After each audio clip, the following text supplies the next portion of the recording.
She walked into the auction with only $50 left to her name, her last chance, her last hope. Everyone laughed when she spent it on a battered old suitcase no one wanted. But when Margaret opened in her tiny apartment, she uncovered letters, maps, and keys tied to a fortune hidden for nearly a century, and a secret society determined to keep it buried. Was it fate that placed this forgotten trust in her hands, or a danger she was never meant to face? Before we continue with this story, make sure to subscribe to the channel, as we have a special story that'll be released soon. The auction hall was not grand, only a converted warehouse with fluorescent lights that hung faintly above the rows of folding chairs. The smell of dust and old wood lingered in the air, mingling with the faint aroma of burnt coffee from a concession table in the corner. Margaret Ellis paused at the doorway, her hands gripping the worn leather strap of her handbag as if it were the last anchor she possessed. Inside that bag, folded carefully in an envelope, were $50, her last savings scraped together from spare coins in a jar, a few bills pressed into her hand by a sympathetic neighbor, and the remnants of what she had once thought of as a small emergency fund. To anyone else in the room, it was little more than pocket change. To Margaret, it was a line between survival and despair. The crowd was restless, a mix of collectors, bargain hunters, and townsfolk curious to see what forgotten estates and repossessed storage units had to offer. Some spoke in low voices about the furniture lined up against the walls. Oak cabinets, worn rugs, an upright piano with chipped keys. Others had their eyes fixed on the auctioneer, a man with practiced smile who shuffled papers with brisk authority. Margaret felt their energy pressing in on her, as though each person carried the weight of confidence she no longer had.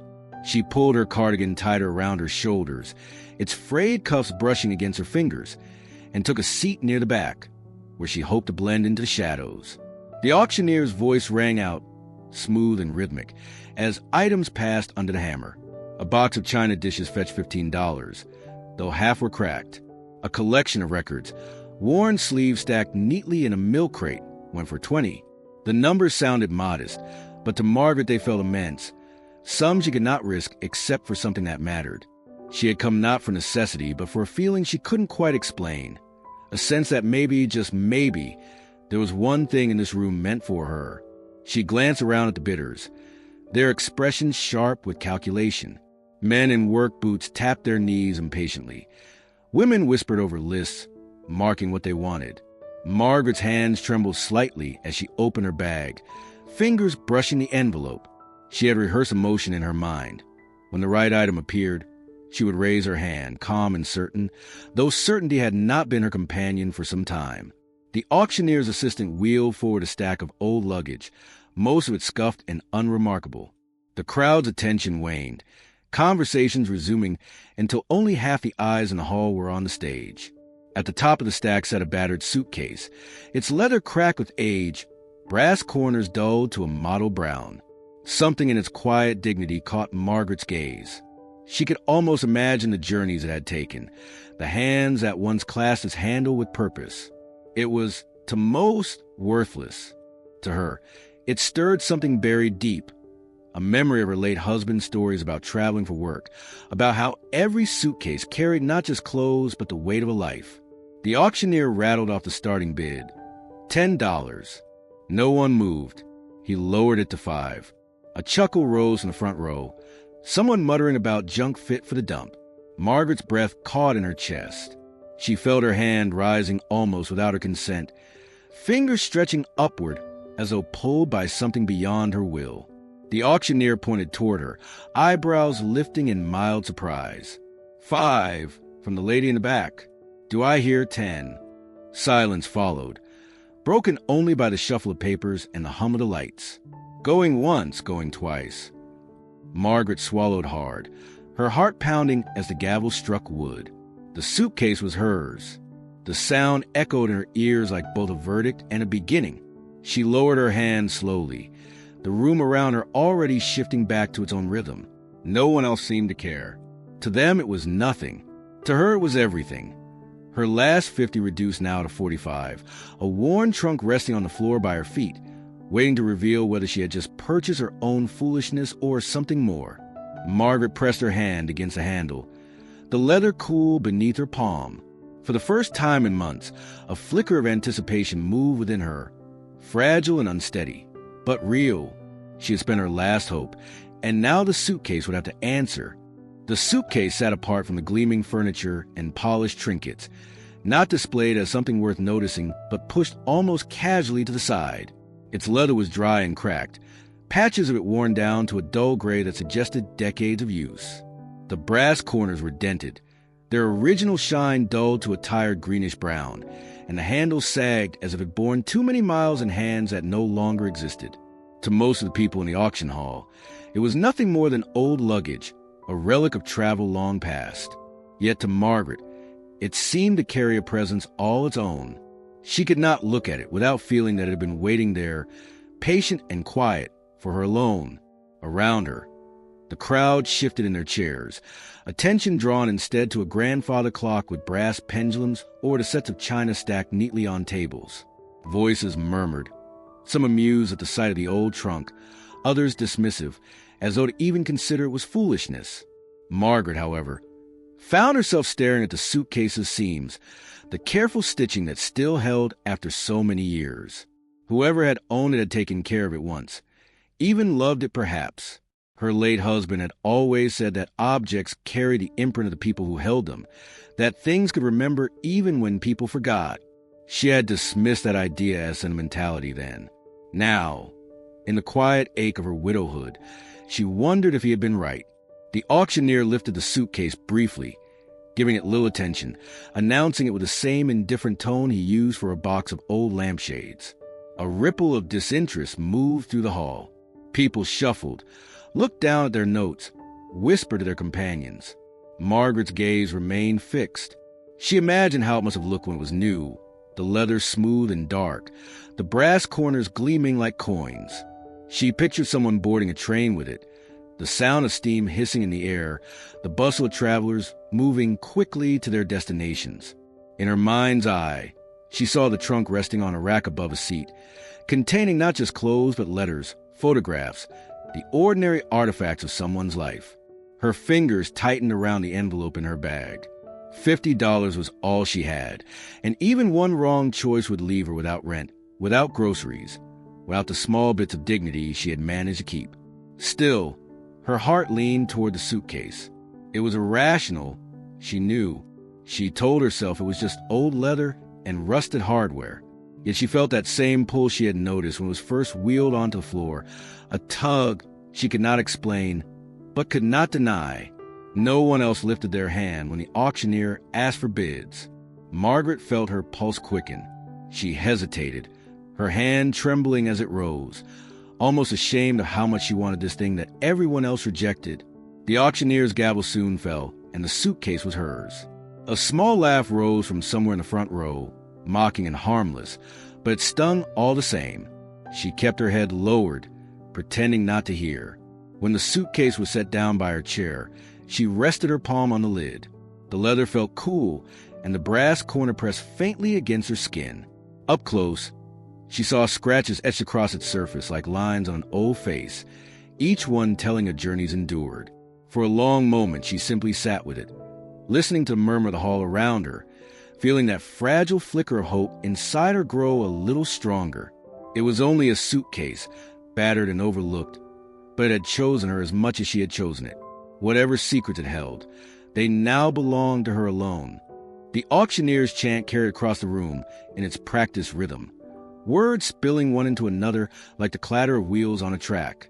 Margaret sat stiffly in her chair, the envelope in her bag weighing heavier than any stone. Around her, people leaned forward when a piece of furniture or jewelry was held aloft, but the suitcase had already been pushed to the edge of the stage, regarded as little more than an afterthought. A few whispered comments drifted through the rows, remarks about junk and rubbish, laughter that rose and fell quickly. The sound of it brushed against Margaret's ears like cold wind. She lowered her gaze to her lap, tracing the frayed threads of her cardigan sleeve, willing herself not to care. The auctioneer tapped the suitcase with his stick, almost absently. "Old leather trunk," he announced. "Sturdy enough, I suppose. Let's start at 10. His voice was confident, but it hung unanswered in the air. No hands rose, Chairs creaked as people shifted, eyes searching for the next lot rather than this one. He tried again. $5, then, "Do I hear 5?" A ripple of chuckles answered him, a few men shaking their heads. One leaned toward his companion and muttered loudly enough for others to hear, "Not even worth hauling home." Margaret's heart thudded in her chest. $5, a sum that could buy bread, milk, maybe a dozen eggs. She thought of the envelope, the small stack of bills she had counted so carefully before leaving her apartment. She had told herself she might not bid at all, that she was here only to watch, to feel the atmosphere of possibility one more time before retreating back into gray routine of stretching pennies. Yet the sight of that battered trunk had rooted itself in her mind. She could not shake the sense that it was more than it appeared. Her hand hovered uncertainly, her throat dry. Another burst of laughter rose from the front row, one of the men making a joke about the trunk carrying only moths. Heat crept up Margaret's neck, not from anger, but from the familiar sting of being dismissed. She had endured that look, that tone, too often since her husband's death. Neighbors, even relatives, treating her as though she were fragile inconvenience, someone too far gone in poverty to make sound choices. Something inside her tightened. She raised her hand, not high, not with a bold flourish of seasoned bitters, but enough for the auctioneer to notice. His stick pointed her way, eyebrows lifting slightly. "5, from the lady in the back," he called. "Do I hear 10? His words rang out, but again no answer came. The laughter faltered. People turned their heads, curious now at the sight of a woman who had barely spoken since she arrived, offering money for what everyone else had scorned. The silence stretched. Margaret's arm trembled, but she kept it aloft. The auctioneer's gavel came down with sharp crack that echoed off the warehouse walls. Sold. $5. The words settled like a final bell toll. Margaret lowered her hand slowly, her breath unsteady. A strange mixture of fear and relief washed through her. Fear that she had been foolish. Relief that she had acted at all. She reached into her bag, fingers brushing the envelope, and drew out a $5 bill. The edges were soft from handling. The ink faded. She held it tightly, unwilling to let go until the auction assistant came by to collect it. The men in the front row resumed their talk, one shaking his head with a smirk. But the mocking no longer cut quite as deep. Margaret felt the suitcase's weight in the air beside her, waiting to be delivered. Her 50 had become 45, and she had risked the ridicule of strangers. Yet beneath the tremor in her chest, there was a flicker of something she had not felt in a long time. Resolve, faint but real. She had placed her bid, and in doing so, had chosen to believe in the possibility of more. When the gavel came down, the sound echoed to the hall like the closing of a door that could never be opened again. Margaret sat still, her hands pressed together in her lap, while around her the auction rolled onward without pause.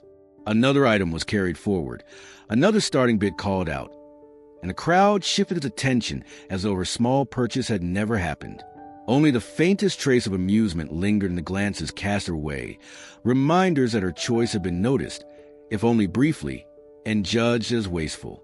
She felt the heat of it on her cheeks, the same burning she used to feel when neighbors dropped off extra groceries at her door, insisting they bought too much when she knew full well it was charity.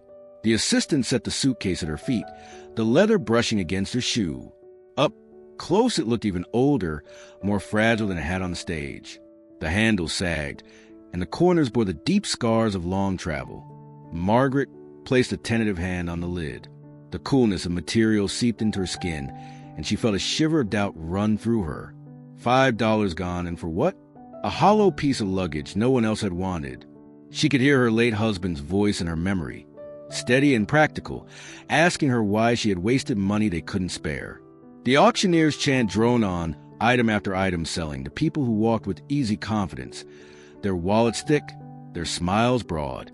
Margaret pulled the envelope from her bag, thumbed through the remaining bills. $45. The number struck her like a weight. Rent was due soon.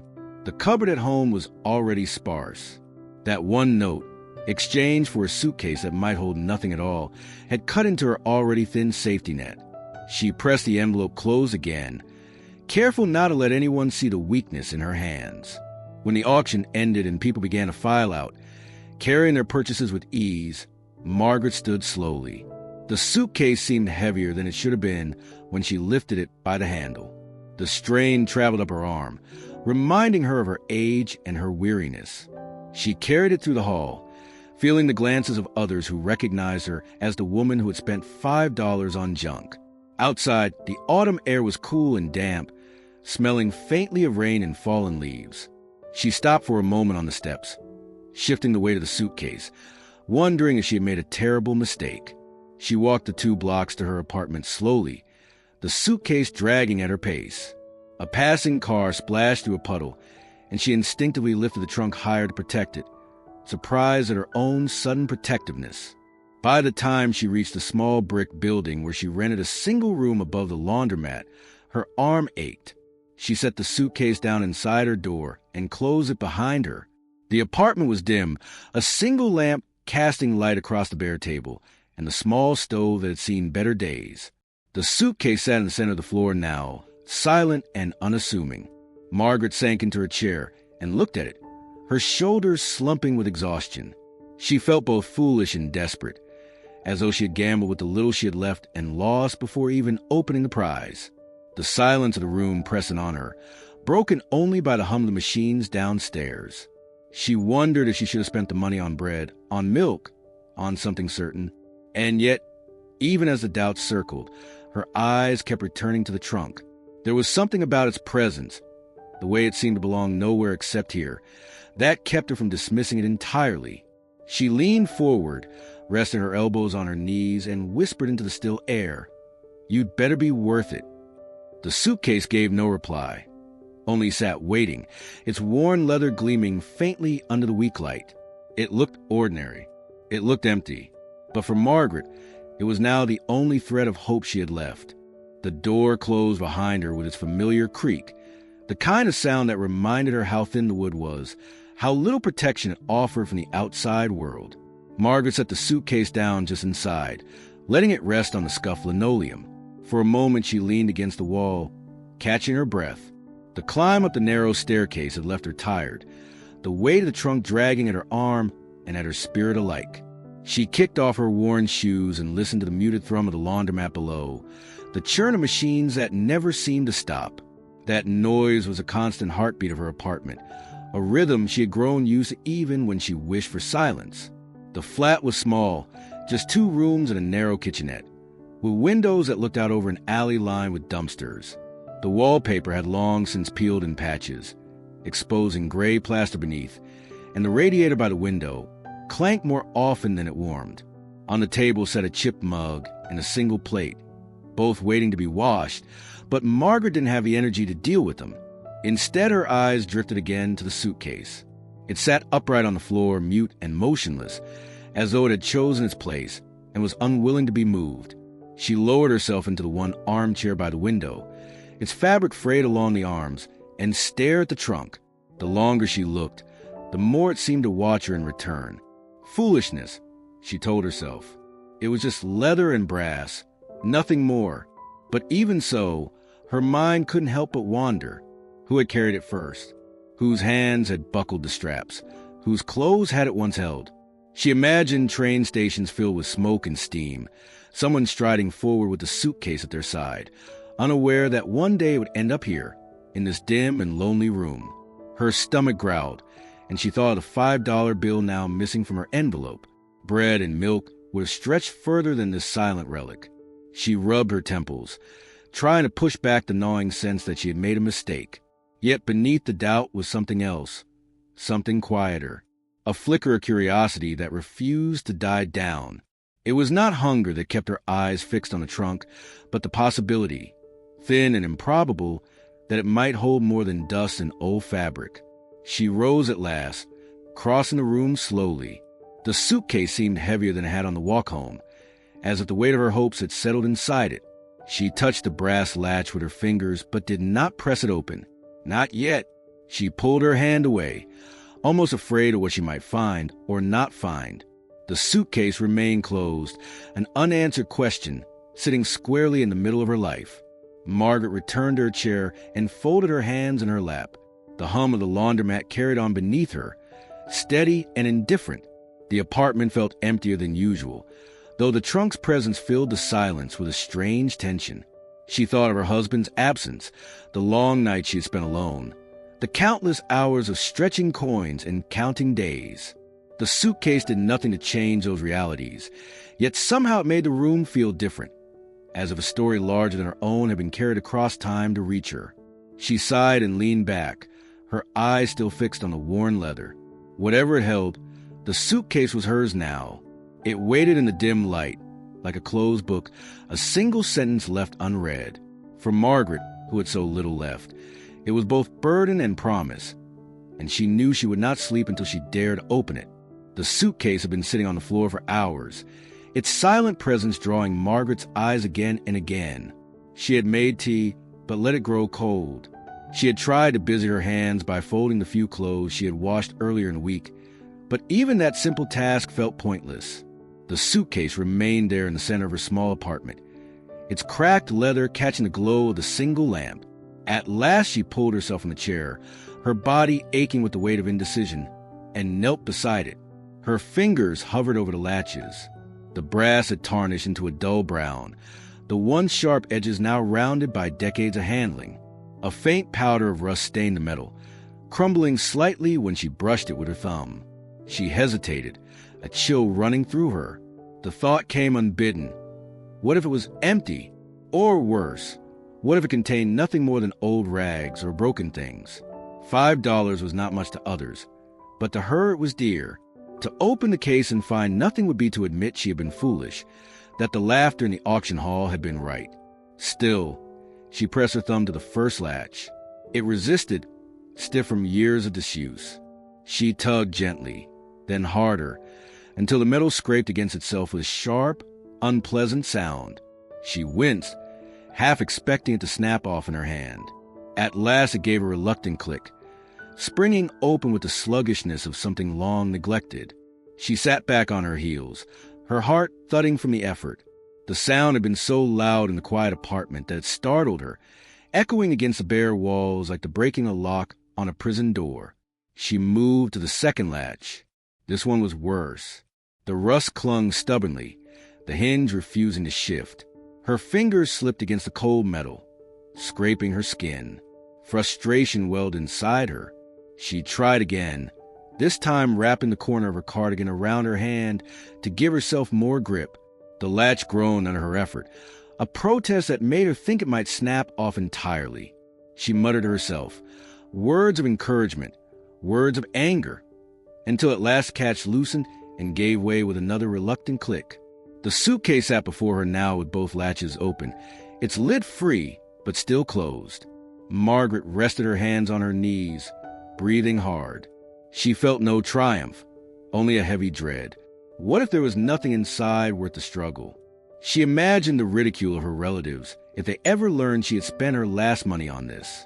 She imagined the whisper of neighbors, the pitying looks that had already followed her since her husband's passing. The suitcase seemed to contain not only its hidden contents, but also the weight of all her regrets, all her choices that had led her here. For a long moment she did nothing, just stared at it, her chest rising and falling with each uncertain breath. Then, almost unwillingly, she placed her fingers on the lid. The leather felt cool, the surface cracked like old skin.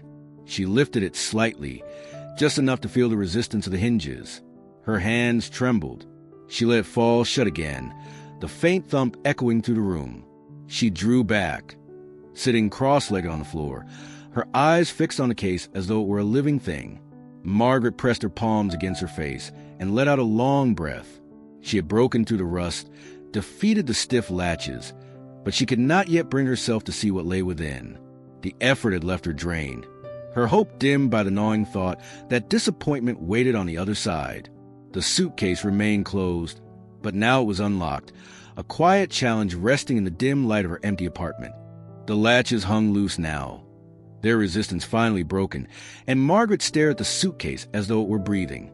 Her fingers lingered on the edge of the lid, hesitant to lift it again. She had expected some rush of certainty when the locks gave way, some clear sense of purpose, but instead she felt only dread, a heaviness that pressed into her ribs. At last she drew in a shaky breath and pushed the lid upward. The hinges groaned, protesting the movement after years of stillness, and the suitcase opened with a sigh of stale air. She leaned back slightly, her eyes scanning the contents.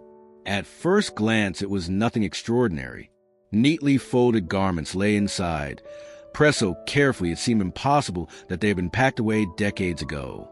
Fabric of muted colors, cream, navy, faded rose, rested in layers like the strata of time itself. Margaret reached out with tentative hands and brushed the top garment with her fingertips. The cloth was smoother than she expected, softer, though it carried the faint scent of age, dust, cedar, and something faintly sweet, like dried lavender. She lifted the first piece, unfolding it with care. It was a blouse, delicate lace trim running along the collar and sleeves, yellowed slightly at the edges but intact. She held it up in the weak lamplight, marveling at the hand stitching, the care someone had taken to preserve it. Beneath it lay a skirt of dark wool, its pleats still sharp despite the years. She smoothed her palm across it, surprised by the weight, by how solid it felt compared to the flimsy fabrics she wore now. Margaret set the garments aside one by one. A man's waistcoat appeared, its buttons tarnished but still gleaming faintly. Then a silk scarf embroidered with initials she didn't recognize. She paused over each item, wondering about the hands that had folded them, the bodies that had once filled them, the journeys they had taken before being tucked away. The suitcase was not filled with junk, as the men at the auction had suggested, but with someone's life, preserved with a kind of reverence. Deeper still, she found undergarments wrapped in tissue paper, gloves so small they must have belonged to a child, and a heavy winter coat whose lining was stitched with intricate patterns. Each layer revealed something different, as though the suitcase had been packed not for travel, but for memory. Margaret's throat tightened as she thought of her own husband, how little of him she had managed to keep after the debts were paid, after the landlord had taken what he claimed was owed. Just a watch that no longer ticked, a few shirts too worn to donate. Looking at the care in these preserved garments, she felt an ache. Someone had cherished these enough to keep them safe, while she had been forced to let so much slip through her hands. The garments piled around her chair now, spreading across the floor of the small apartment. She sat among them, running her hands over fabrics that belonged to another era. They were not hers, not her husband's, not her children's, but they filled the apartment with a presence that eased the silence. The suitcase, once a symbol of foolishness, had opened into something else, a reminder that lives leave traces, that the past is never quite gone. She looked back into the suitcase, half expecting it to be empty now, but still there was more folded beneath. The bottom was not yet reached. Margaret steadied her breath. The garments were beautiful in their way, but the careful preservation suggested something greater still might lie beneath them. She reached again, ready to uncover the next layer, her heart caught between fear of disappointment and the fragile hope that she had not wasted her last chance. The garments had been laid out across the floor, like a strange museum display, pieces of another life resting in the dim glow of the lamp.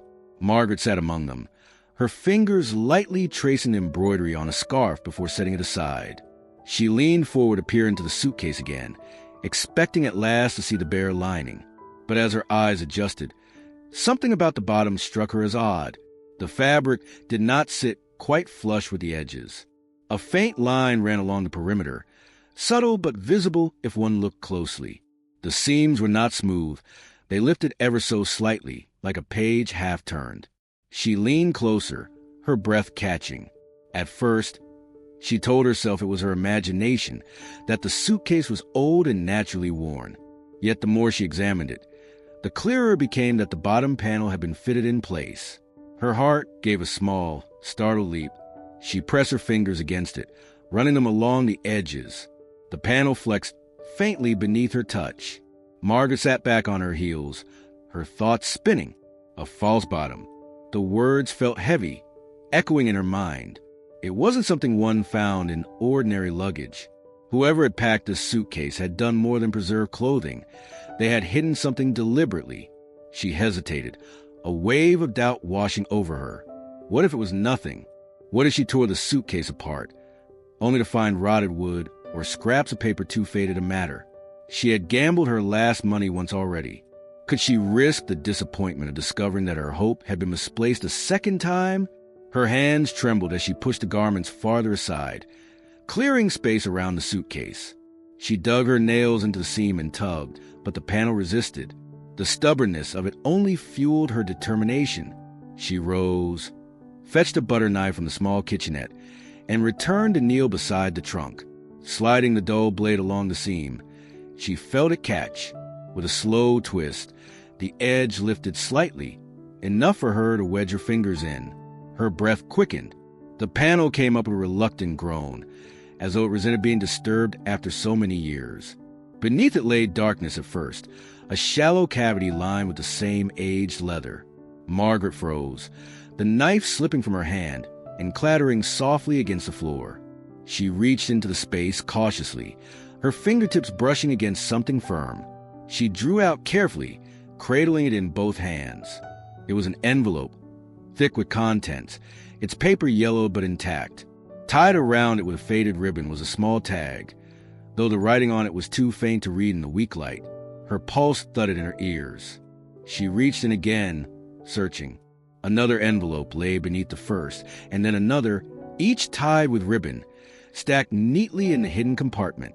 At the very bottom, her fingers brushed metal, a small box, no larger than her palm, tarnished with age. She pulled it free, setting it on the floor before her. For a long moment, she simply stared at the collection before her, scarcely daring to breathe. The hidden space had given up its secrets, and yet she had not even opened them. She sat in the silence of her cramped apartment, surrounded by garments from the past, and now by envelopes and a mysterious box.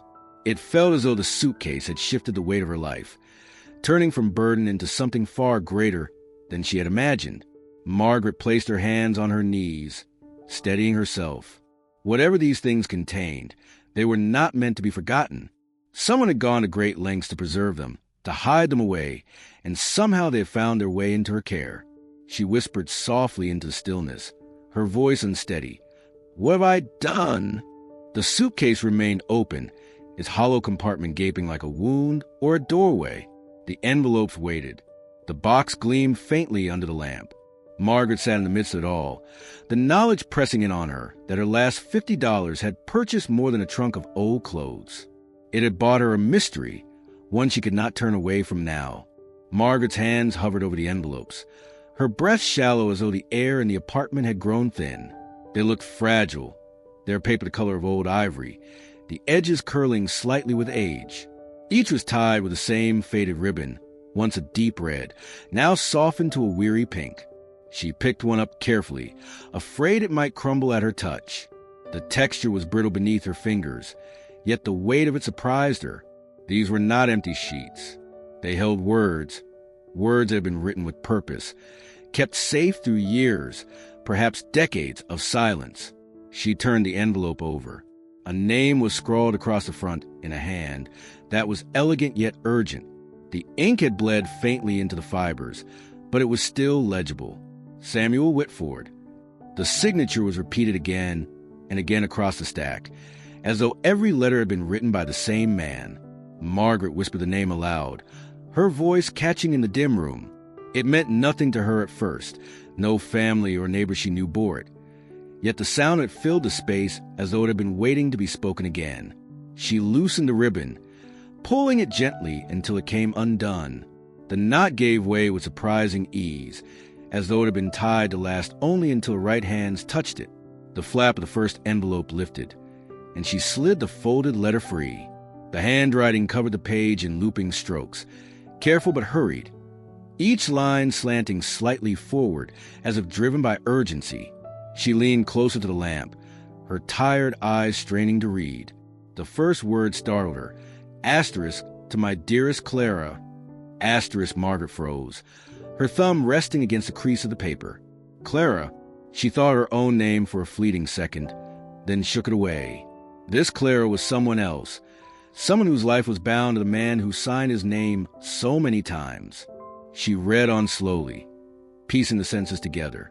The letter spoke of separation, of hardship, of promises made across distance. Samuel wrote of uncertain work in distant cities, of money he hoped to send, of his longing to return home. His words were filled with devotion, an insistence that every sacrifice was made for love. Margaret lowered the page into her lap. The intimacy of it made her cheeks warm, as though she had intruded on something private. Yet she could not stop herself from opening another. The second letter carried the same greeting, the same endearments, but with more strain woven between the lines. Samuel mentioned financial troubles, banks failing, and the shadow of debts pressing against him. Still, he wrote with hope, reassuring Clara that their future was not lost, that he had made arrangements she would understand when the time came. Letter after letter she unfolded, her small table filling with pages. Each one was signed with the same sweeping flourish. Yours always, Samuel. The repetition of the name grew heavy, as if he were reaching across the years to prove he had once existed, that his love and his struggles were real. Margaret traced one signature with her fingertip, her throat tight. She thought of her own husband, gone now, and the absence of his handwriting in her life. She had no such letters left behind. The ache of that loss pressed harder as she read another of Samuel's promises. The stack seemed endless. The letters spanned years, their dates stretching across the late 1920s into the grim years of the Depression.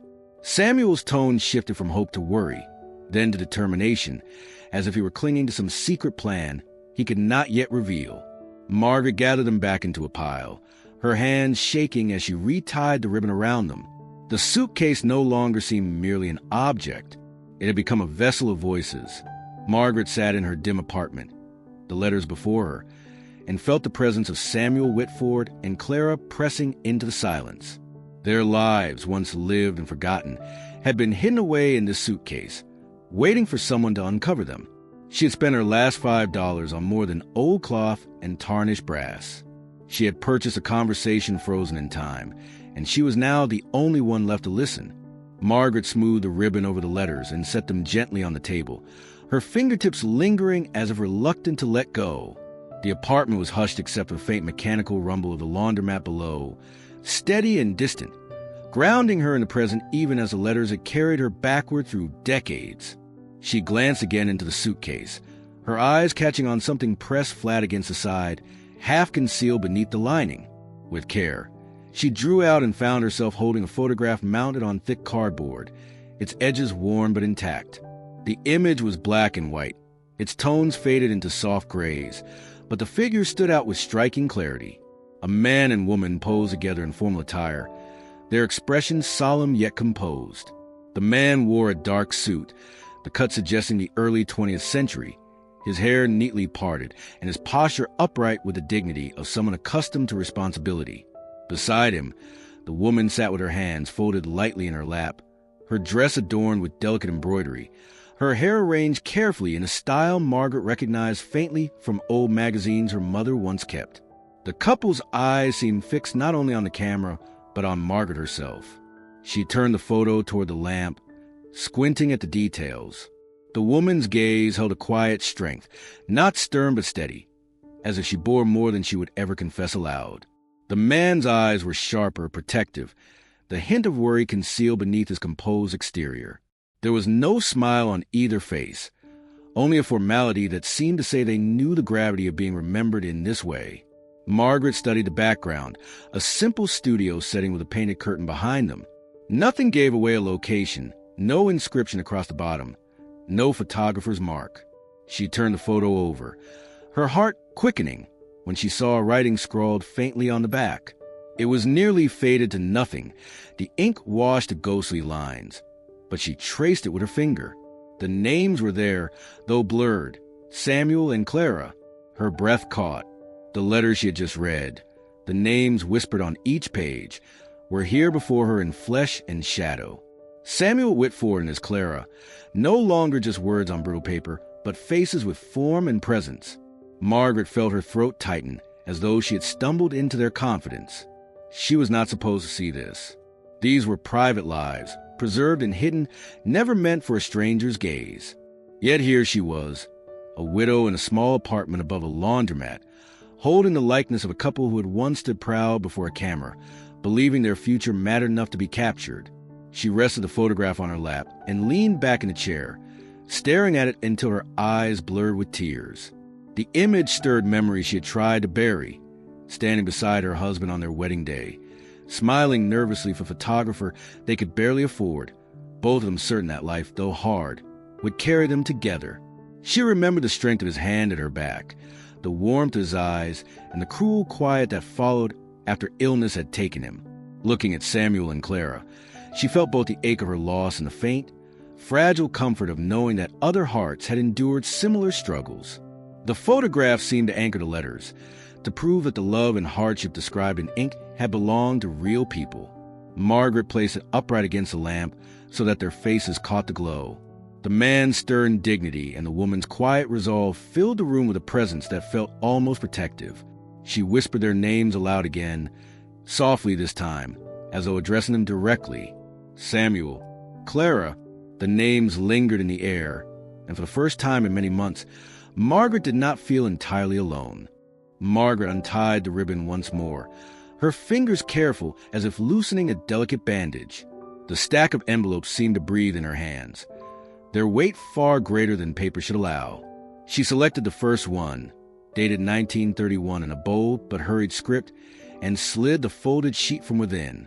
The paper crackled faintly, fragile but still holding strong after so many years. She carried it to the table, smoothing it under the lamplight. The words began plainly, in the same looping hand that had signed Samuel Whitford across each envelope. My dearest Clara. The letter opened, and at once Margaret felt she had stepped into another's grief. Samuel's sentences were full but strained, the pen strokes heavy as though pressed by a tired hand. He wrote of leaving the small town they had lived in, of traveling east in search of work after the factory had closed its doors.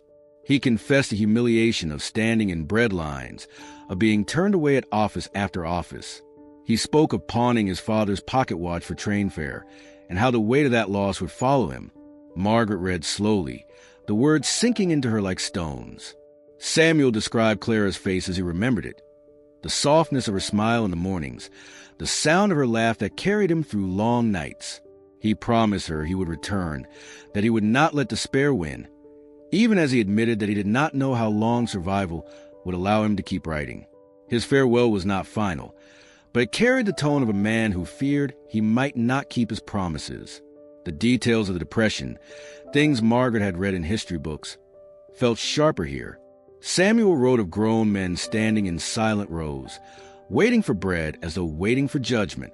He described children with shoes tied together by string, women clutching ration tickets with trembling hands. He wrote of wandering past shuttered shops, windows covered in dust, while advertisement for opportunities that no longer existed still clung to the walls. His words painted a world of quiet desperation, where dignity eroded little by little each day. Margaret found herself pausing, her hand pressed to her chest. She thought of her own empty cupboards, the long months since her husband's passing when she had counted coins as though each were a breath she could not waste. She saw in Samuel's words not only the past, but her own present reflected back at her, proof that hardship was a lineage passed from one generation to another. The letter closed with a simple plea, asterisk, keep faith in me, Clara, though the world crumbles. I will send word when I can. Know that I carry you with me in every weary step. Asterisk his name followed, signed with a sweep of ink that had bled faintly into the page. Margaret held the letter in both hands, staring at the signature until her eyes blurred. She whispered it aloud. Samuel, tasting the sound as though he had just spoken it. The quiet of the apartment seemed heavier now, filled with his absence. She carefully folded the sheet back along its creases, sliding it into the envelope and tying the ribbon once more around the stack. When she set it down, the room felt different, as though the air itself carried the echo of Samuel's farewell. The suitcase was no longer merely hers. It was a bridge, binding her loneliness to the sorrows of a man who had lived and struggled nearly a century before. She sat in silence, the words lingering in her mind, and felt for the first time in years that she was part of something larger than her grief. The name had been repeated so often in the letters that Margaret could not help but whisper again as she placed the stack carefully back on the table. Whitford. The sound of it lingered in her ears, soft yet insistent. She closed her eyes and tried to recall where she had heard it before. It was not unfamiliar, not entirely. Like a word half remembered from a dream, It carried a faint echo of something she had once known but could not place. She leaned back in her chair, staring at the peeling wallpaper as she searched her memory. Then, slowly, an image surfaced. She remembered walking as a child with her father past the oldest section of town, where narrow lanes curved toward the river. He had once pointed at a crumbling brick building, its windows boarded, its roof sagging. That used to belong to the Whitfords, he had said, though he hadn't lingered to explain. She had asked, but he had only shrugged, muttering something about fortunes lost and people long gone. Margaret rubbed her hands together now, the memory settling with a strange weight. Could these letters belong to the same Whitford family her father had mentioned? She had been too young then to understand the importance of names, but she remembered the tone in his voice, half respectful, half dismissive, as if the Whitfords were both significant and irrelevant at once. She tried to recall details. A plaque once nailed to the wall of the town library, listing donors from decades past. She was almost certain the name Whitford had been among them. Her thoughts drifted further. There had been whispers when she was a girl. Stories traded on schoolyards and porches about an old family that had vanished during the Depression. No one seemed to know exactly what had happened. Some said their fortune was wiped out overnight by bank failures. Others claimed there had been scandal, betrayal among business partners, lawsuits that had drained them of everything. The name faded from use, but like so many old things in town, it had never quite disappeared. It remained as a trace, like the outline of letters left behind when paint peeled from a sign. Margaret rose and crossed the room to her small bookshelf. Wedged between old cookbooks and a stack of hymnals was a worn copy of the town's centennial history, published long before she was born. She carried it to the table and flipped through the brittle pages. The photographs were grainy, the text printed in uneven lines, but as she scanned the index, her heart skipped. There it was, Whitford. She turned to the page, her finger trembling along the margin. The entry was short, only a paragraph, but it confirmed what her memory had half suspected. The Whitfords had once been among the prominent families, owners of a mill that employed dozens in the early 1900s. They had contributed to the building of the town hall, funded scholarships for the local school. Their name had once meant stability, generosity, even influence. And then, almost abruptly, the entry ended with the words, asterisk, the family business dissolved in 1932 amid the financial crisis. No further records of their presence in the town remain. Asterisk. Margaret closed the book slowly, her pulse quickening. The letters in the suitcase had carried Samuel Whitford's voice across time, and now she knew he was not just any man. He was part of a family tied to the very history of her own town, a family that had left behind only faint traces. She looked around her apartment. The suitcase open on the floor, the photograph leaning against a lamp, the letters stacked neatly like fragile treasures. Somehow, through a twist of fate, those remnants had landed in her hands. She pressed her palms flat on the table, steadying herself. Her life had been reduced to small routines, days of scarcity and quiet endurance. Yet now she found herself standing at the edge of a story much larger than her own. The name Whitford was no longer just ink on a page. It was a thread reaching back to the town's forgotten past, and it was now woven into her present. Margaret's fingers lingered on the edges of the letters before she reached once more into the hidden compartment of the suitcase. Beneath the neatly stacked envelope, she felt the edge of something stiffer than paper, something heavier. She drew out slowly, half expecting another letter, but instead was an envelope larger than the rest, its flap sealed only by age and not by wax. The paper was brittle, yellow to the shade of old parchment, and across the front someone had written only one word, hold. She carried it carefully to the table and slid her finger beneath the flap. The paper gave way with a faint tear, releasing the faint scent of dust. Inside was a folded document, thicker than any of the letters. She unfolded it and spread it beneath the lamplight, her eyes widening as she read the bold print across the top. It was a certificate, shares in a company. Printed in ornate lettering, the edges decorated with intricate designs. At its center was a stamped seal, still visible though dull with time. She read the name aloud softly. The Whitford Milling and Supply Company. Below it, in careful ink, was a designation of ownership. Samuel Whitford. The certificate represented 100 shares, issued in 1928. Margaret stared at the numbers, the official signatures at the bottom, the embossed mark that proved it was once legitimate. Her throat tightened.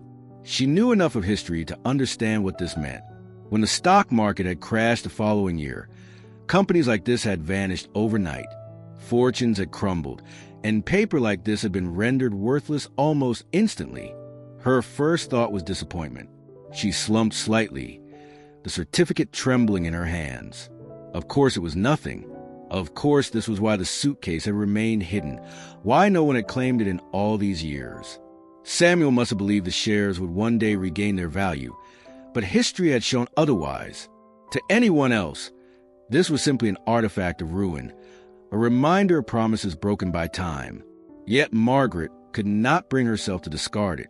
She traced the ink letters of Samuel's name, feeling the desperation and hope he must have carried when he folded it away. Perhaps this had been his last attempt at leaving something for Clara, a fragment of wealth he had no choice but to believe might endure. To him, it had not been paper. It had been a lifeline, a promise that even in loss there might be recovery. She folded the certificate carefully and slipped it back into its envelope. The word hold on the front seemed almost to speak directly to her now. Hold as in keep faith. Hold as in endure. Hold as in do not let go, even when the world insists there is nothing left. Margaret leaned back in her chair, the envelope resting on the table beside the letters and the photograph. To the outside world, it might be worthless, but in the silence of her small apartment, it felt significant. The certificate was proof of a man's effort to preserve dignity in the face of collapse, proof that he had tried to protect what he loved. For Margaret, who had spent so long clutching at survival with little more than memory and willpower, that gesture carried a meaning deeper than money. The lamplight flickered slightly as she stared at the envelope. Perhaps the world had forgotten the value of those shares, but in her hands, they were not valueless. They were part of a story that had survived nearly a century, waiting for someone who would understand what it meant to hold on. Margaret sat for a long while staring at the envelope marked hold. The faded letters etched into her mind. At last, she reached again into the suitcase's hidden compartment, her hand brushing over the rough lining until she felt another shape tucked flat against the side. She drew it out carefully, surprised at the weight of the bundle. It was a set of loose pages bound together with twine, the edges frayed and the paper brittle. The top page bore a heading written in deliberate strokes, accounts and notes. She placed the bundle on the table and untied the twine. The first page was dated in 1926. The handwriting was precise, neat columns of figures marching down the paper. Names of companies filled the margins. Railroads she recognized from history, those that had once carried goods and passengers across the country in an age before highways. She traced one line with her finger, reading aloud softly, Midland Pacific Railway, 50 shares. Below it were notes about dividends paid, dates, and amounts carefully recorded.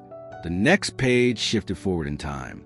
There were new entries, still meticulous, but now the names broadened. Margaret's eyes widened as she saw references to early aviation companies, small outfits that had once been little more than dreams of flight. Aero Consolidated.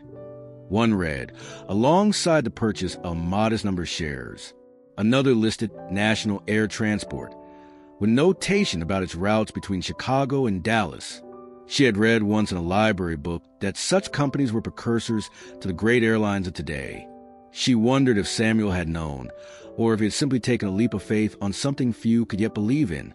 Turning the pages, she saw his handwriting change subtly over time. In the late 1920s, the strokes were confident, even optimistic, filled with notations of dividends received, interest earned, new purchases. But by 1930, the tone of the entries shifted.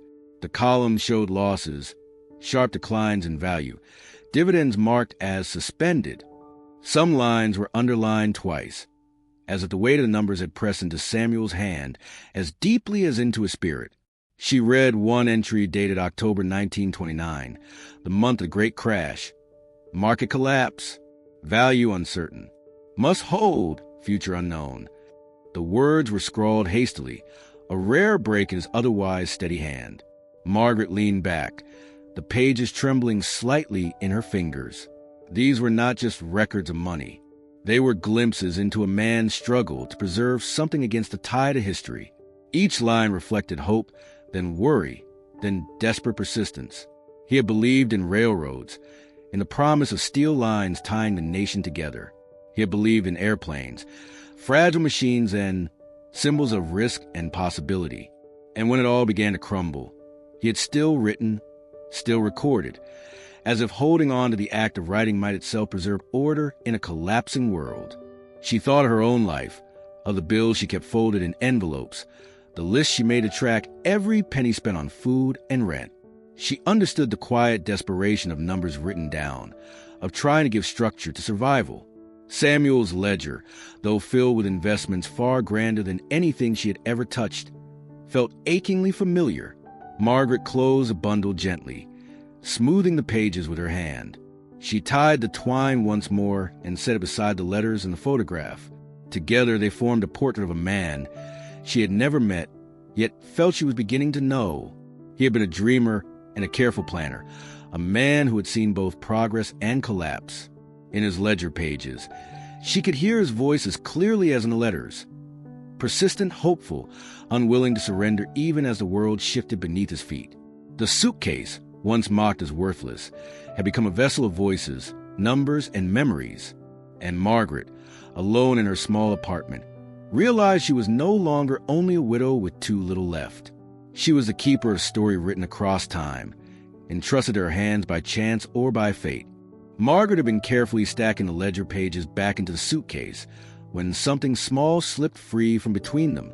It fluttered to the floor like a fragile leaf, and she bent quickly to retrieve it. What she picked up was not a letter but a scrap of thick paper, folded into a square so tight that the creases had nearly split. She carried it to the table and, with patient fingers, began to open it.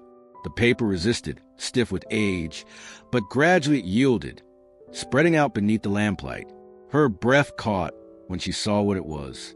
Drawn in faded ink, darkened in some places, and almost invisible in others, was a map. It was not printed but hand-sketched, the lines uneven yet purposeful. At first glance it looked like nothing more than a collection of shapes and markings. But as her eyes adjusted, she began to recognize them. There was the curve of a river, sketched in wavering strokes. A series of lines crossed it, one marked with a faint word bridge. Margaret leaned closer, her pulse quickening. That river ran not far from her own town. She could see, too, the outline of hills to the east, a cluster of dots that might represent buildings, and a long rectangle labeled simply Mill. The word sent a jolt through her. Whitford Mill.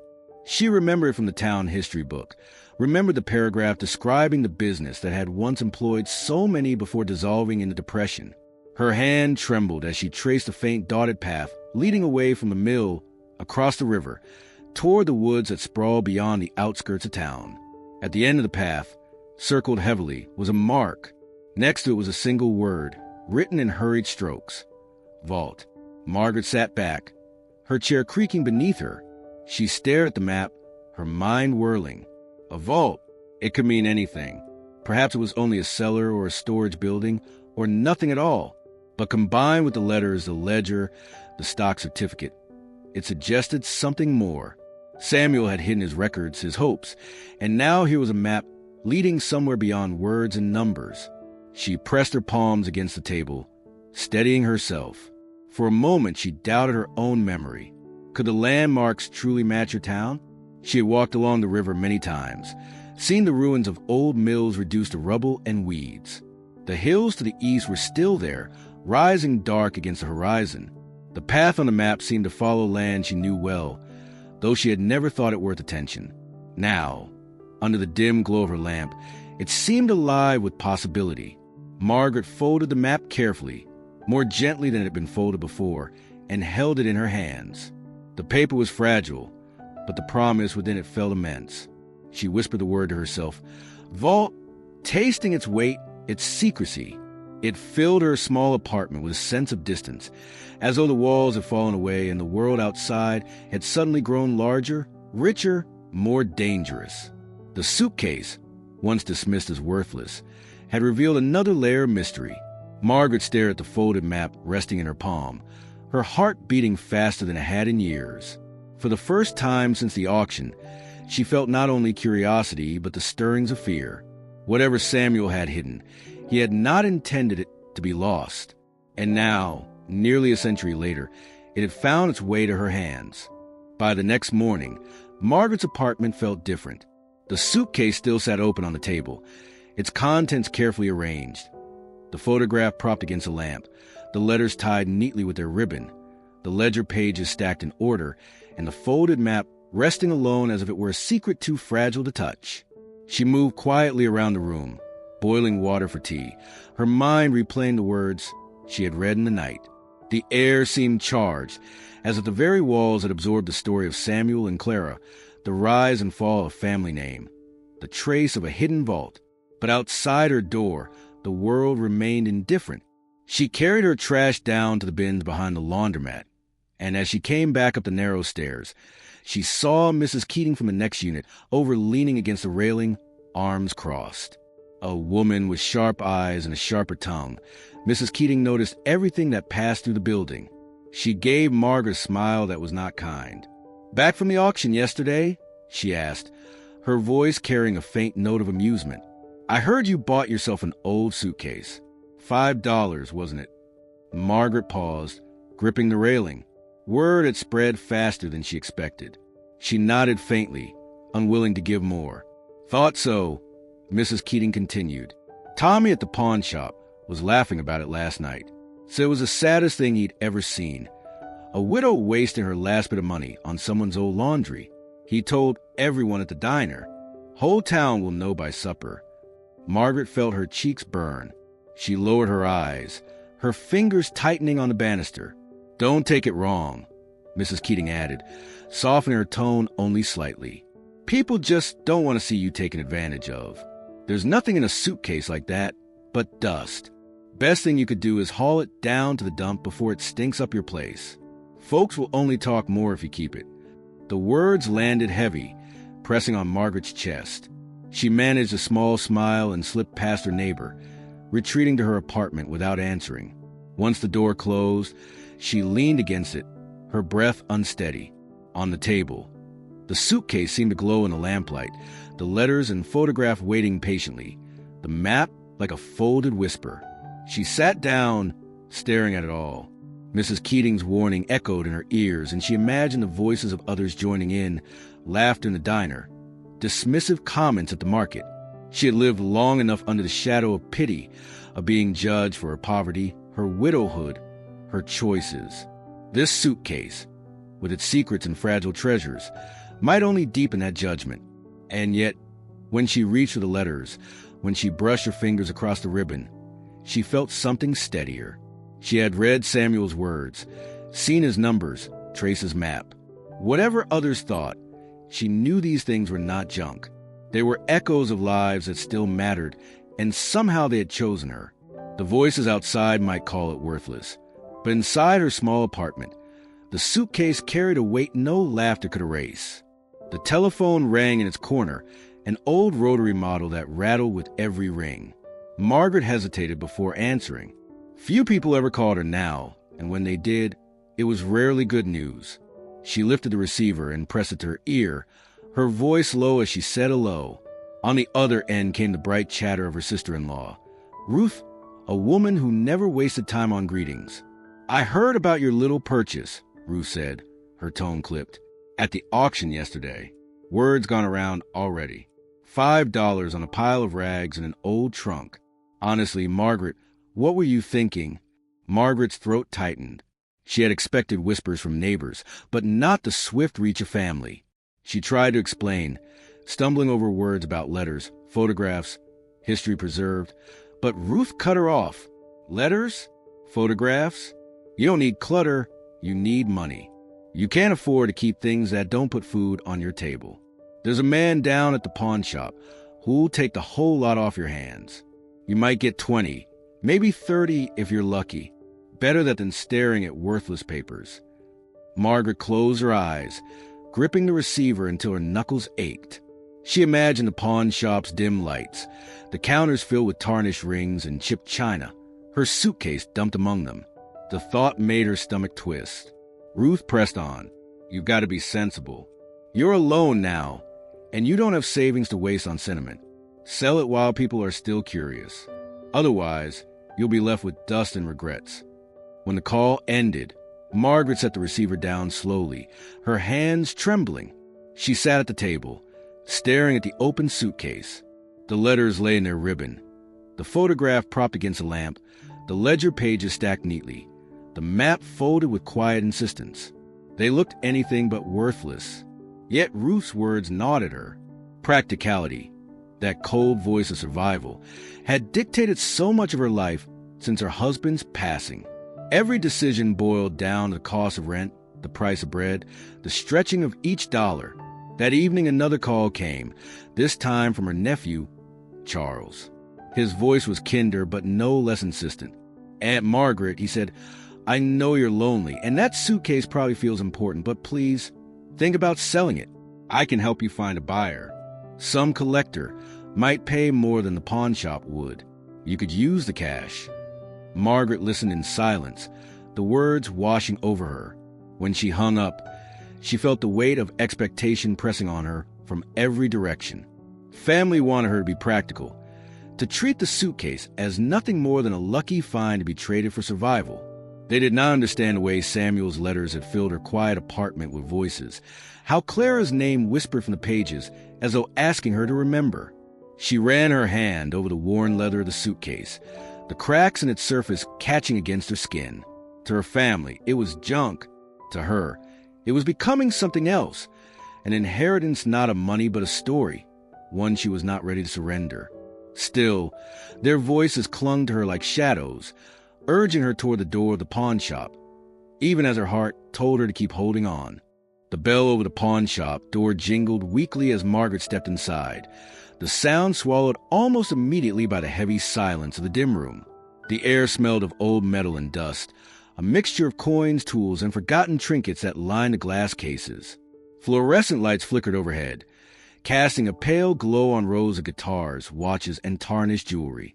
She stood for a moment with the suitcase in her hand, its weight dragging at her arm, before stepping up to the counter. The man behind it was broad-shouldered with thinning hair, his shirt collar open and stained faintly with sweat. He looked up with a practiced smile that did not reach his eyes. "Afternoon," he said, his tone casual. "What have you got there?" Margaret set the suitcase on the counter, resting her hand protectively on the lid. For a moment she almost faltered, tempted to turn and leave, but the voices of her relatives echoed in her head. She told herself she was only here to see, to understand if the suitcase had any value at all. The broker flipped the latches open without ceremony, tugging the lid back as though unwrapping a package of no consequence. He pawed through the garments, holding one up briefly before tossing aside with a snort. "Old clothes," he muttered.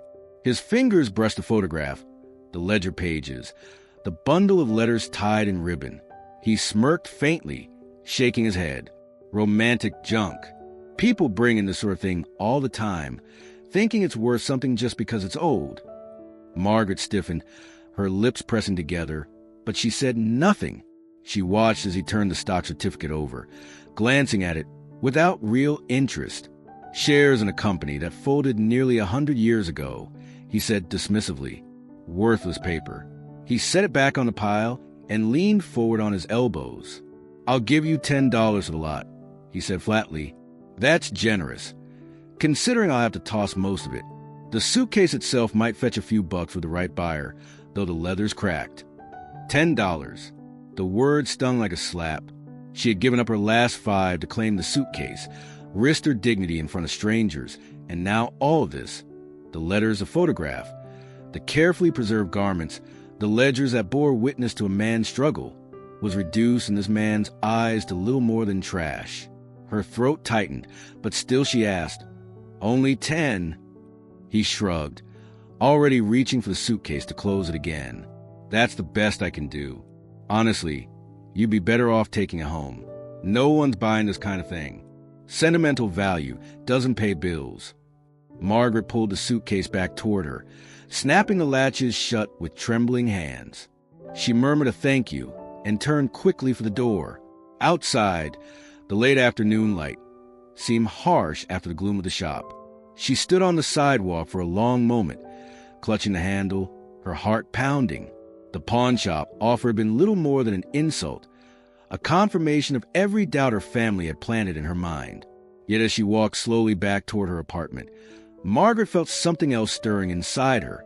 The broker had seen only rags and worthless paper, but she had seen the names, the handwriting, the map. She had heard Samuel's voice across time. The suitcase was not junk. It was not worth $10. It was worth more than money. She tightened her grip on the handle, her steps steadier now. Whatever the world thought of it, she knew she could not sell the suitcase. Not yet, and maybe not ever. The library annex where the local history society kept its office was quiet that morning, the kind of place where footsteps seemed to echo even on carpet. Margaret entered hesitantly, the suitcase clutched at her side. She had debated for days whether she should share any of what she had found. Her relatives would laugh. The pawn shop had sneered, and neighbors had already gossiped. But the weight of the letters and the map had pressed on her mind until she could no longer carry them alone. She needed someone who might recognize what she held. Behind a counter sat a young man with neatly combed hair and glasses that slipped down his nose. He wore a name badge that read Daniel Carter, research assistant. He looked up from the ledger he was copying and gave her a polite smile. "Can I help you?" he asked, his tone soft, practice for visitors who came with dusty family Bibles or photographs. Margaret hesitated before reaching into the suitcase.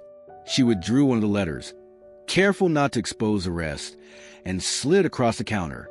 "I thought someone here might want to see this," she said quietly, her voice nearly swallowed by the silence of the room. Daniel adjusted his glasses and bent over the page. His eyes moved across the slanted handwriting, lips murmuring the opening words. At first his expression was the same polite neutrality, but then something shifted. His brow furrowed, and his hand froze halfway down the page. He looked up at Margaret, his voice unsteady. "Where did you get this?" She swallowed hard. "At an auction, in a suitcase. It belonged to someone named Whitford." The name hung between them, heavier than she expected. Daniel leaned back, his chair creaking, and tapped the letter with one finger. "Whitford," he repeated slowly. "Samuel Whitford. You know, this isn't just any family. The Whitfords were once prominent here. Their name is carved into the cornerstone of the old town hall. Their mill practically built the riverfront. And then, during the Depression, they vanished. No one knows exactly how. There are rumors, fragments, but no records after 1932. Margaret listened, her chest tightening. She had guessed as much in the Old Town history book, but hearing it spoken aloud gave the letters a new weight. She asked softly, "And Clara? Was she here too?" Daniel's eyes flicked back to the letter. "Clara Whitford. Yes, Samuel's wife. Some believe she stayed behind after the family fortunes collapsed. Others think she left when things grew desperate. But nothing concrete has ever been found. Their story has always been considered one of the town's mysteries. This," he held up the page carefully, reverently, "this is the first personal document I've ever seen with his handwriting." Margaret felt her palms grow damp. For weeks she had been treated as foolish for clinging to the suitcase. Yet here, in the hands of a historian, a single letter commanded respect. Daniel's posture had changed, his voice lowered, his eyes filled with something that looked like awe. He looked back at her with a kind of urgency. "If you have more of these, they could be invaluable. They're not junk. They're pieces of a puzzle that scholars have been trying to solve for years." Margaret's breath caught. She felt both a spark of relief and a chill of fear. For the first time, someone else understood that the suitcase was not a burden, but a key. Yet handing it over might mean losing it forever, losing the fragile bond she felt with Samuel and Clara. She closed the suitcase gently, her hand firm on the handle. "I'll think about it," she said softly. Daniel nodded, though disappointment flickered in his eyes. Still, he looked at her with respect, as though she had just placed a treasure on his desk. Margaret left the annex quietly. The letter returned to its ribbon bundle. The suitcase once again her secret to guard. For the first time since the auction, She felt her burden lighten, even as the mystery deepened. Margaret returned to the annex a week later, the suitcase heavy in her hand. She had spent sleepless nights weighing her choices, the voices of her family urging her to sell, the pawn shop broker's sneer lingering, and the quiet awe of Daniel, the young clerk, echoing in her memory. In the end, curiosity had triumphed over caution. She needed answers, and there was only one place she might find them. Daniel greeted her with the same polite smile, but when he saw the suitcase, his expression changed. He led her past the counter and into a back room lined with shelves and boxes, the air dry and tinged with the smell of old paper. At the far table sat an older man with silver hair, his spectacles perched low on his nose as he examined a bound ledger. Daniel introduced him as Mr. Alcott, the town archivist, and set the suitcase down with an air of quiet ceremony. Margaret hesitated before opening it. She pulled out the letters tied with ribbon, the photograph of Samuel and Clara, the stock certificate, and finally the ledger pages. Mr. Alcott adjusted his glasses, his eyes narrowing as he scanned the documents. He handled them with a reverence Margaret had not seen since her husband's funeral, his fingertips tracing the ink as if he were listening through touch. At last he looked up. His voice was hushed, the kind of tone used in church pews or at gravesides. "Do you understand what you have here?" Margaret shook her head slowly. "These are not scraps of history," he continued, his words deliberate. "These are threads tied to one of the town's greatest mysteries. The Whitford estate was believed lost during the Depression. Records of their holdings vanished. Some claimed fraud, others bankruptcy, but whispers have persisted that Samuel hid much of what he had, converted wealth into private holdings, bonds, even land deeds that were never claimed. If these letters, these ledgers, are authentic, they could be the missing link." The room seemed to grow colder. Margaret's heart thudded in her chest. She looked down at the photograph, the solemn faces of Samuel and Clara gazing up at her from across the years. A fortune. The word felt impossible in her mouth, foreign to someone who counted coins for groceries. Mr. Alcott leaned closer, lowering his voice further. The Depression destroyed families, but also drove men to desperate measures. A vault is mentioned in these letters, yes? Margaret stiffened, her hand pressing against a folded map in her pocket. She had not shown it yet, not even to Daniel. She nodded faintly, unwilling to speak. The archivist's eyes glinted behind his spectacles. If there is a vault, it could contain more than memories. Deeds, certificates, bonds, things that may never have expired if they were carefully stored. Legally, tracing ownership would be complicated, but historically, this is extraordinary. Do you realize what this means? The Whitford legacy may not have ended. It may simply have been waiting. Margaret's throat tightened. She thought of her cramped apartment, the empty cupboards, the ridicule she endured. She thought, too, of Samuel's words in his letters, the determination to leave something behind for Clara. Perhaps he had not failed after all. Perhaps the suitcase was more than a relic. Mr. Alcott lowered the letter he held and whispered, almost himself, "If this leads where I think it does, you may be holding the key to a fortune hidden in plain sight for nearly a century." The words hung in the air, heavy and unreal. Margaret could only clutch the suitcase tighter, the weight of it no longer just leather and paper, but the burden of possibility pressing into her hands. Margaret returned home with the suitcase heavier than when she had carried it to the archives, not because of its contents, but because of what she had heard whispered in that quiet back room. The archivist's words clung to her, haunting her steps as she climbed the narrow stairs to her apartment. A fortune hidden, perhaps not lost at all, and now tangled up in her life. She placed the suitcase on the table and opened again, the lamplight falling over the scattered relics. Her hands shook as she untied the ribbon around the letters once more. She chose one at random, dated 1932, the year when the Whitfords had seemed to disappear from the records. The handwriting was still firm but showed signs of strain. The ink pressed deeply into the paper as though Samuel's pen had been driven by both urgency and fear. "My dearest Clara," it began, the familiar salutation steady, but the body of the letter felt different. The words carried a weight she had not seen before, lines filled with references not just to hardship, but to men whose names he did not fully reveal. He wrote of meetings held behind closed doors, of voices low and cautious. He described a circle of men, industrialists, investors, and landowners who had once boasted of their prosperity, but now met in secret to protect what they still had. They called themselves simply the Society, a name without flourish, but Samuel's words suggested that within their circle lay the remnants of fortunes that might otherwise have crumbled in the chaos of the Depression. Margaret read on, her lips moving silently with the words. Samuel wrote of pledges made, of assets hidden not in banks, but in vaults and private holdings. Bonds were divided, deeds split, and certain members entrusted to guard specific pieces of the whole. He hinted that he had been one of them, drawn in through his ownership of the mill, respected for his shrewd investments in railroads and aviation. The Society, he explained, had not been designed for greed, but for survival. If we scatter, all is lost, he wrote. If we guard together, perhaps one day our families will rise again. Margaret set the letter down slowly, her heart hammering. The Society, an unseen brotherhood of men bound by wealth, secrecy, and desperation. She pulled another letter from the bundle, this one written later that same year. Samuel's tone was darker, edged with suspicion. He mentioned disagreements among the members, quarrels over how the holdings were divided, fears of betrayal. He assured Clara that he had taken precautions, that what he held for them was secure, hidden where only she might one day find it if he did not return. Her fingers brushed a folded map lying nearby. Could that be what he meant?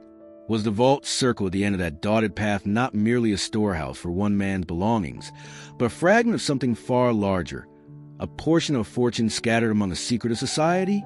The room seemed smaller, the air pressing against her. Margaret leaned back, clutching the letter in both hands. She thought of the laughter of her relatives, the sneers of the pawnshop broker. None of them could have imagined what these papers contained. They saw only worthless relics, while she now held the edge of a story that stretched beyond her small apartment, beyond even the town. She carefully refolded the letter and placed it back with the others, tying the ribbon tight once more. Her reflection in the darkened window startled her. She looked pale, eyes wide, as though she had stumbled into a secret she had no right to know. Yet the truth was undeniable. The suitcase carried not only Samuel's voice, but the faint shadow of an entire society, a web of men who had hidden wealth in a time of ruin. Margaret pressed her palms flat on the table, steadying herself. The Society had guarded their fortunes, but their secrets had not vanished. They had endured, waiting in the cracked leather of a forgotten suitcase, and now they whispered to her across the years. Margaret had grown used to the ritual of returning to the suitcase each night, as though it were a hearth she needed to tend. She would light her lamp, set aside her teacup, and sit quietly with the relic spread before her. The letters had given her Samuel's voice, the photograph his face, the ledger his calculations, and the map his intentions. Yet something in her told her there was more. The suitcase felt too deliberate, too carefully layered. One evening, as she lifted the garments once again to fold them neatly aside, her hand brushed against a lump sewn into the lining of a coat. Her pulse quickened. She turned the coat over, fingers probing until she found the uneven stitching along the inside hem. With slow determination, she fetched her sewing scissors and clipped the threads, working carefully until the seam opened. From within the lining, she drew out a small object wrapped in oilcloth. Her hands trembled as she unwrapped it, revealing a leather-bound pocket diary, its edges worn smooth with use. The diary was small enough to fit in her palm, but its presence filled the room. Margaret laid it on the table, running her hand over the cracked cover before opening it. The first pages were filled with dates and brief notes. Train departures, meetings with men whose names she did not recognize, lists of supplies. But as she turned the pages, the entries grew more elaborate. Samuel's handwriting, once crisp and measured, carried urgency here, the strokes darker, the letters more compact, as if he had written quickly and in secrecy. Margaret leaned closer, her breath shallow, as she read a line that caught her eye. Asterisk, met with the circle again, plans for preservation vaults nearly complete. Asterisk, she whispered the words aloud, her voice echoing faintly in the still apartment. Preservation vaults. The phrase chilled her. It was not merely a hiding place, but something carefully designed, perhaps engineered to endure. Samuel described them as secure chambers, some beneath abandoned mills, others hidden on private lands. Each member of the society had responsibility for one vault, and each vault held not only valuables but documents, proof of ownership titles, and claims that might one day be recovered. Another entry, dated June 1931, struck deeper. Asterisk, I have secured our portion in the vault by the river bend. Clara must know, though not yet. If I cannot return, she must follow the map, within our bonds, deeds, and records of our investments. They may not save us now, but they may one day save her. Asterisk, Margaret pressed her fingers to her lips. The vault marked on the map was no figment, no fanciful hope. Samuel had hidden something tangible, and he had written of it here in his own hand. Her mind reeled at the thought. In that vault might rest the very evidence of the Whitford estate, forgotten by the world but preserved beneath the earth. She turned more pages. Samuel wrote of tension among the society's members, of whispers that one or two had already broken faith and taken more than their share. He feared betrayal, yet he clung to the idea of preservation. Asterisk, if one fails, another may endure. If all are scattered, perhaps one vault will remain to tell the story. Asterisk, Margaret closed the diary slowly, her hands trembling. She stared at the cracked leather cover, the faint indentation of his handwriting pressing through the thin pages. The suitcase no longer felt like a chance find. It was a deliberate message carried across time, as if Samuel had intended anyone, to discover his record of survival. She sat back in her chair, the diary resting in her lap, the word vaults ringing in her ears. She thought of the hunger that had followed her since her husband's death, the endless tallying of coins, the humiliations of poverty. And now, within reach, was a clue to something hidden that could change everything. Yet more than money, she felt the solemn responsibility of it. These were not just her secrets to keep. They were Samuel's legacy, and she was its unexpected guardian. The diary lay open again, the ink faded but legible, whispering through time of preservation vaults waiting somewhere in the shadows of her town. Margaret had grown accustomed to believing she had uncovered all the suitcase could offer. The letters, the photograph, the stock certificate, the ledger, the diary. Each discovery had unfolded like a layer of someone else's life, placed carefully for her hands to find. But the weight of the suitcase always felt a little more than what its contents explained, and sometimes when she carried it from one side of the room to the other, she thought she heard the faintest rattle from within its frame. One evening, when the lamplight was low and her patience thin, she decided to test that suspicion. She set the case on its side and ran her hands along the seams. The leather, cracked and worn, gave no obvious clue, but as her fingertips pressed into the lining, she felt a faint hollow beneath. She pushed harder, tracing the edges until she found it, a panel not unlike the false bottom she had already discovered. This one was smaller, tighter, built into the side rather than the floor. Her pulse quickened as she fetched the butter knife again and slid it carefully into the seam. It resisted at first, as though reluctant to yield its secret, but with steady pressure it gave way, the panel creaking as it shifted. Behind it lay a narrow cavity, no larger than her hand. At the very bottom rested a single object, a brass key. Margaret drew it out slowly, her breath caught in her throat. It was small, ornate, its bow fashioned in a delicate pattern of leaves curling around each other, worn smooth where countless fingers must have touched it. The shaft was straight, its teeth sharp and oddly precise for something so old. She turned in the lamplight, watching how the tarnish dulled its shine, but could not hide the craftsmanship. She set the key in her palm and stared at it, her thoughts racing. Samuel's letters had spoken of a vault. His diary had mentioned preservation vaults guarded by members of society. And here, hidden away in a secret compartment of the suitcase, was a key. Was it meant for the vault? Was it Samuel's final safeguard, tucked away so Clara might one day find it? Margaret's hand trembled as she set it down on the table beside the folded map. The two objects seemed to belong together, the map showing the way, the key offering entry. Her throat tightened as she imagined what might wait at the end of that dotted path drawn in fading ink. A locked door, a sealed box, a hidden chamber. She whispered aloud, almost without meaning to, "This is it." Yet doubt pressed in just as quickly. What if the key no longer fit anything? What if the vault had collapsed or been destroyed long ago? Perhaps it was only a token, a gesture Samuel left behind to keep hope alive in Clara's heart. She turned it over and over in her hand, weighing not just the metal but the possibilities it carried.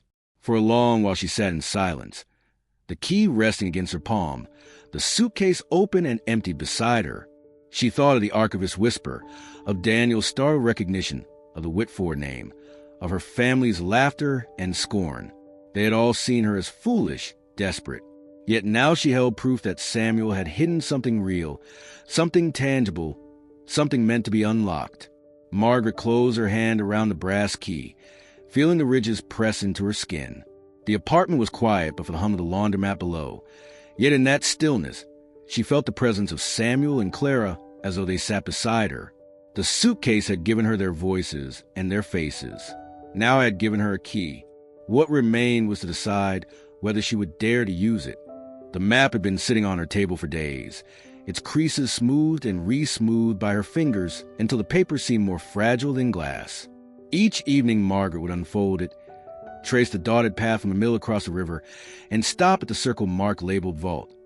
She'd pair it with the brass key, laying the two side by side like puzzle pieces waiting to be joined. Yet fear kept her still. What if following it led to nothing? What if she was chasing ghosts when she could not afford to waste time on hope?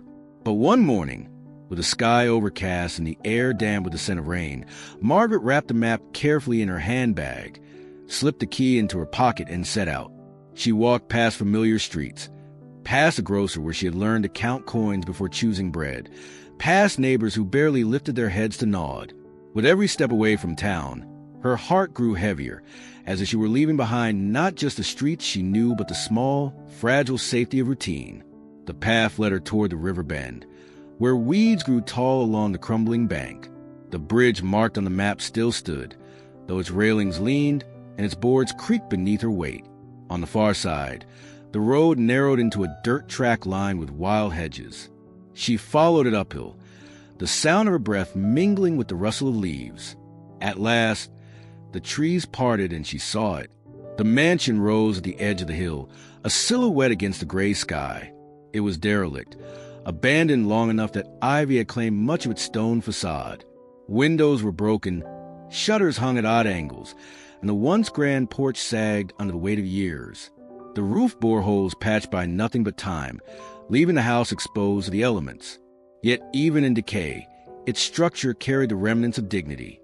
Wide chimneys rose above the crumbling roofline, and the front doors, though warped, still held carvings of leaves and scrolls. Margaret stood at the edge of the overgrown path, her chest tight. She knew this house. As a child, she had passed in the distance on her way to school, listening to classmates whisper that it was haunted. Adults had spoken of it only in hushed tones, calling it the Whitford place, a name that had meant nothing to her then. Now the weight of it pressed down on her. The mansion was no stranger. It was part of the story she had been unfolding night after night at her kitchen table. She stepped forward cautiously, her shoes sinking into the damp earth. The front gate had long since rusted away, leaving only leaning posts to frame the entrance. Weeds clawed at her legs as she walked the cracked path to the porch. Each board groaned as she climbed the steps, the sound sharp in the silence. She reached the double doors and laid her hand against the wood. It was rough with rot, yet solid beneath. Her eyes moved across the carvings, and she thought of Samuel's letters, his fears, his insistence on preservation. Could this be the place he had meant? The map seemed to say so, its dotted line ending almost exactly here. She pressed her palm against her pocket where the brass key rested, warm from her touch. The house loomed, silent but not empty. Its windows gaped like watchful eyes, its walls whispering of wealth and ruin.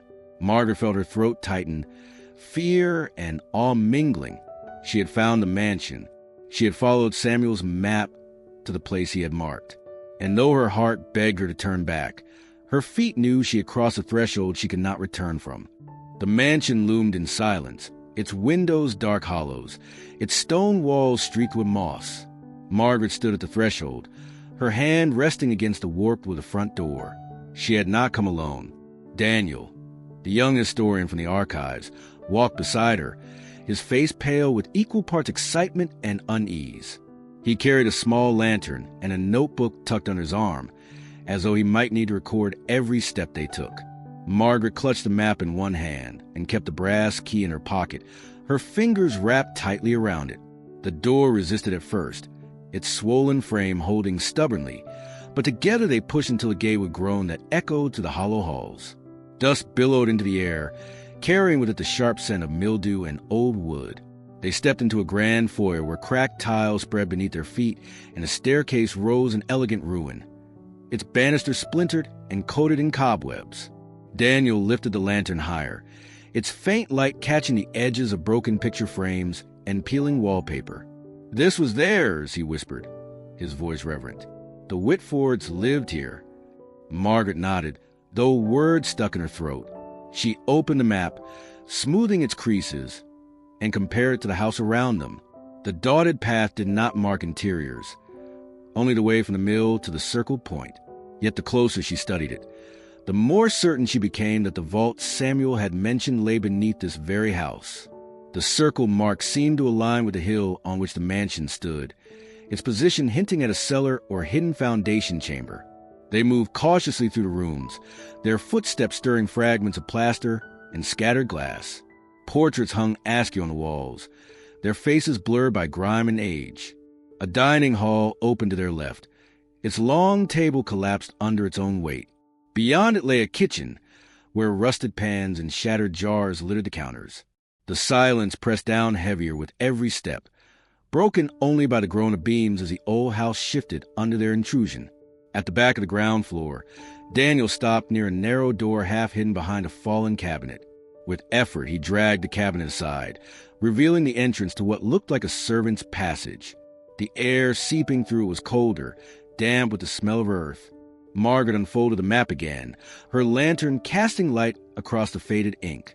She traced the dotted line with her finger. "Here," she said softly. "It leads here." They descended a narrow staircase, each step creaking as though it might collapse. The air grew heavier, the walls damp to the touch. At the bottom, they entered a cellar of stone, lined with shelves that once held jars and barrels. Most had crumbled into dust, but in the far corner, half concealed by debris, stood another door, smaller, sturdier, set into the wall as though guarding something beyond. Margaret's hand went instinctively to her pocket, where the brass key pressed warm against her palm. Daniel lifted the lantern higher, his eyes wide. "This could be it," he whispered, all trembling in his voice. Margaret stepped closer to the door, the map trembling in her free hand. The suitcase had led her here, through ridicule, doubt, and fear. Now, in the shadowed depths of the Whitford mansion, she stood before the place Samuel had marked. The first ascent was complete. What waited beyond the door remained hidden, but she knew she could not turn back now. The small door in the stone wall yielded only to disappointment. When Margaret pressed the brass key into its lock, it refused to turn. The teeth scraped, catching, but the mechanism inside had rusted beyond recognition. She pulled the key free and stood back, her chest heavy. Daniel examined the doorframe with his lantern, running his hand along the cracks, but it was clear the wood had warped and the lock had corroded. If Samuel had once intended this door to be the entrance to his vault, time had swallowed it. Yet Daniel was not disheartened. He crouched, examining the floor around them, tapping lightly with the handle of the lantern. "The map didn't mark a door," he murmured. "It marked a place. Maybe we're still standing over it." His words carried a spark of determination that rekindled Margaret's own faint hope. They began searching the cellar in silence. The shelves sagged under the weight of dust, and broken jars crunched beneath their shoes. Margaret trailed her fingers along the stone walls, her skin brushing cold patches of moisture. She had almost given up when her toe caught on a plank that sounded different than the rest. She froze and pressed her foot down again. The sound was hollow. Daniel hurried over, kneeling to clear away the dirt and debris. Together, they revealed a section of floorboards that did not align perfectly with the others. The seams formed a faint rectangle, nearly invisible under the grime of decades. Margaret's breath caught. She knelt and tried to pry it open with her fingers, but the boards would not budge.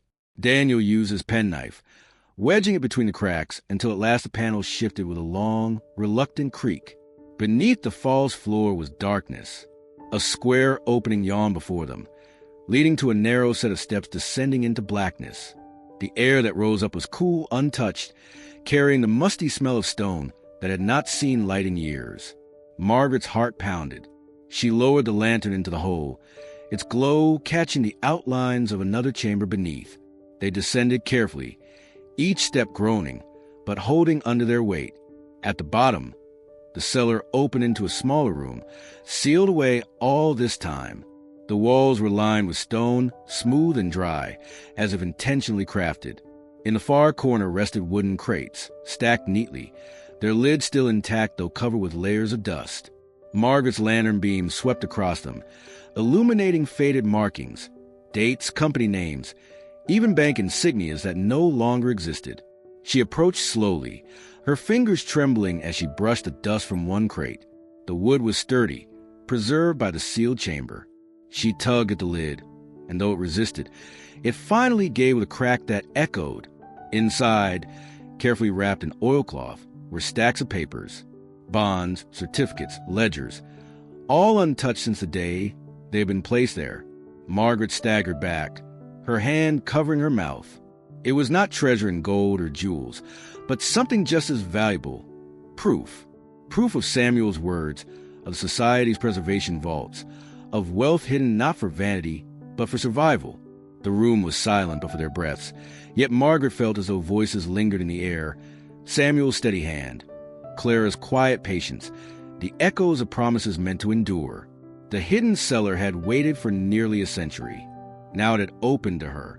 The lantern light flickered across the hidden cellar, shadows stretching long across the stone walls. Margaret stood with her hand pressed to the nearest crate, the wood rough beneath her fingertips. Daniel crouched beside her, brushing away layers of dust with his sleeve.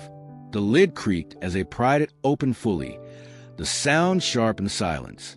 Inside, wrapped bundles lay stacked like bricks, each one tied with string and marked with neat handwriting that had long since faded. The smell of old paper drifted out, dry and faintly sweet, as though time itself had been sealed away with them. Margaret lifted one bundle carefully, the string crumbling at her touch. The wrapping parted to reveal sheets of thick paper, bonds printed with ornate lettering. Embossed seals still pressed proudly into the corners. She held them closer to the lantern, her eyes widening as she read the names. Railroads, banks, companies she recognized from history books. Daniel's breath caught as he leaned in. "These aren't scraps," he whispered. "These are original instruments. If they were kept in good condition, some could still hold legal standing. At the very least, they're priceless as artifacts." Margaret set the bundle gently aside, her hands trembling, and reached again into the crate. Beneath the bonds were envelopes of stock certificates, each carefully organized, some with Samuel Whitford's name written across the top. She imagined him folding these papers, lowering them into the crate with hands steady despite the chaos around him. He had not surrendered his family's future to chance. He had placed it here, in the earth, where ruin could not touch it. Another crate opened with a groan, its lid revealing a different kind of preservation. Within lay photographs stacked neatly in boxes, their edges crisp despite the passing decades.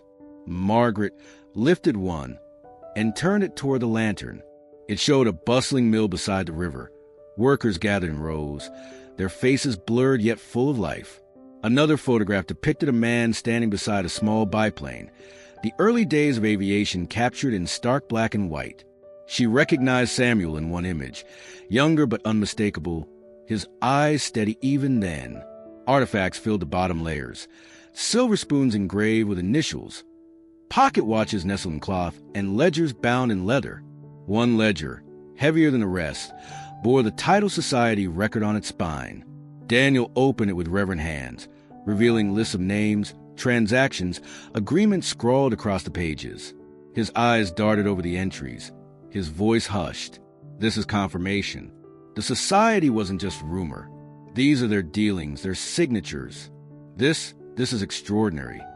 Margaret stood back, overwhelmed. The cellar no longer felt empty. It was alive with the weight of history. Every creative voice calling out from the past.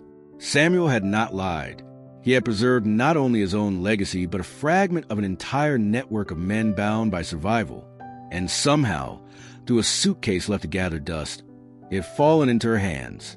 She pressed her palm against the brass key in her pocket, the metal warm against her skin. The key had opened more than a door.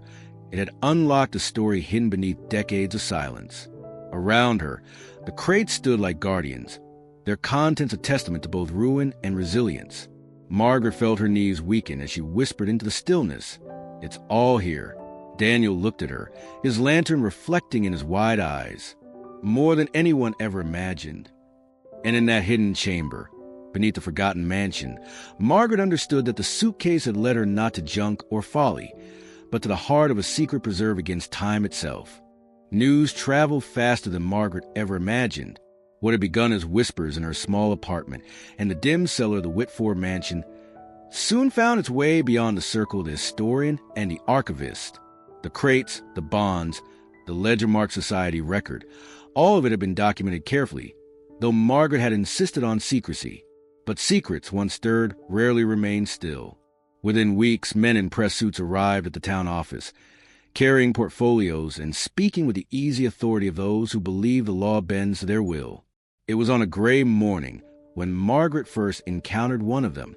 She had returned to the mansion with Daniel to meet Mr. Alcott, who had insisted they catalog the contents with precision. A black car was parked outside the sagging gates, gleaming incongruously against the weeds and broken stone. A man stepped out, tall, his coat immaculate despite the drizzle. He introduced himself with a smile that never reached his eyes. "Mr. Langford," he said, extending a hand neither Margaret nor Daniel took. "I represent Whitford Development Holdings." The name struck Margaret like a blow. She had never heard of such a company, but the way he said it carried a practiced authority. Langford wasted no time. He gestured to the mansion, his voice smooth and rehearsed. "This property and all that lies within it is under rightful claim. Our firm acquired the rights decades ago in anticipation of redevelopment. These artifacts you've unearthed are part of that inheritance. I trust you understand." Daniel bristled. "This estate has been abandoned since the 1930s. No record exists of a legitimate transfer." Langford only smiled, producing a folder from his leather case. Inside were photocopies of documents, deeds, contracts, signatures that look old but uncomfortably clean. "You'll find the paper trail is quite thorough. My company has every intention of restoring this land. Of course, we'll need to secure these materials immediately to prevent mismanagement." Margaret felt her stomach twist. The crates she had seen, the letters she had held. He spoke of them as if they were lumber or stone to be shifted out of the way of construction. She clutched the strap of her handbag, inside which the diary and one of Samuel's letters rested, unwilling to let them fall into hands that saw no more than profit. Langford's tone hardened when silence answered him. "I assure you, contesting this will only delay the inevitable. Developers, historians, widows, we all play our part. The courts will side with us. Why not save yourself the trouble?" Mr. Alcott appeared then, his face pale but firm. He spoke with quiet authority. "Artifacts of this nature fall under preservation law. They cannot simply be claimed as private holdings, not without review. You'll find the society's dealings complicate matters further. This is not so easily swept into a portfolio." For the first time, Langford's smile faltered. His eyes narrowed, calculating. "We'll see," he muttered, sliding the papers back into his case. He tipped his hat and returned to the black car, the engine purring as it carried him away. Margaret stood trembling, the drizzle soaking through her coat. She looked back at the mansion, its broken windows staring down like witnesses. For all her doubts, she understood one truth more clearly than ever. The crates, the letters, the vault were no longer just hers to guard. They had become the center of a struggle between memory and profit, history and power. And though she felt small in the shadow of the law and the wealth aligned against her, she knew she could not walk away. Samuel had preserved this legacy for Clara. Now it had reached her hands, and she would not give it up without a fight. The tension after Langford's visit clung to Margaret like a chill she could not shake. Each time she looked at the suitcase resting on her table, she felt the weight of his words pressing against her resolve. It no longer seemed enough to have Samuel's letters, the map, or even the brass key. Now the question hung heavy over everything. Could she keep what she had found, or would it be stripped away by men with briefcases and signatures? Daniel came to see her that evening, his notebook full of copied details from the crates and the ledger. His face carried both determination and worry, but his voice was steady. "You don't have to fear Langford," he said. "He has bluster and papers that look official, but you have something stronger, possession, proof, and the law on your side." Margaret shook her head, doubt clouding her expression. "I'm just a woman who spent $5 on an old suitcase. What power do I have against them?" Daniel leaned forward, his hands pressed flat on the table. "That suitcase is everything. It ties you directly to the discovery. You bought it legally. Its contents were yours the moment you opened it. No one can argue that away. And more than that, preservation laws exist to protect precisely what you've uncovered. These documents aren't just scraps of paper. They are historical artifacts. That means no developer can simply cart them off, no matter how many deeds he waves around." She listened, her heart caught between relief and disbelief. The certainty in his tone steadied her more than the words themselves. Daniel opened his notebook and pointed to passages he had copied from the state statutes. Any materials of recognized historical value, especially those connected to local heritage, fall under the oversight of preservation bodies. If Langford pushes, the courts will not hand them to him. At best, they'll be secured for archival study, and you, as the finder, remain the rightful custodian unless you choose otherwise. Margaret looked down at the suitcase, her fingers brushing the cracked leather. She remembered how heavy it felt in her hands that first day, how foolish she had felt carrying it home. Now it was her shield, the very proof that the past had chosen her. Mr. Alcott had confirmed Daniel's words when she met with him the next morning at the archives. His voice was firm, his manner calm. "Developers thrive on intimidation, Mrs. Ellis, but they cannot erase what is protected. The Whitford materials are evidence of heritage lost for nearly a century. Your purchase is documented by the auction itself, and preservation law is clear. These are not assets to be traded like timber or land. They belong to history." Hearing it aloud gave Margaret strength. She pictured Langford's smug smile faltering, his polished shoes sinking in the mud outside the ruined mansion. For the first time since his appearance, she allowed herself to feel something close to triumph. That evening, she untied the ribbon around the letters once again. As she read Samuel's words of faith and perseverance, she realized how fitting it was. He had written so Clara might one day find hope in them. And though the decades had passed, they had not been lost. She had found them.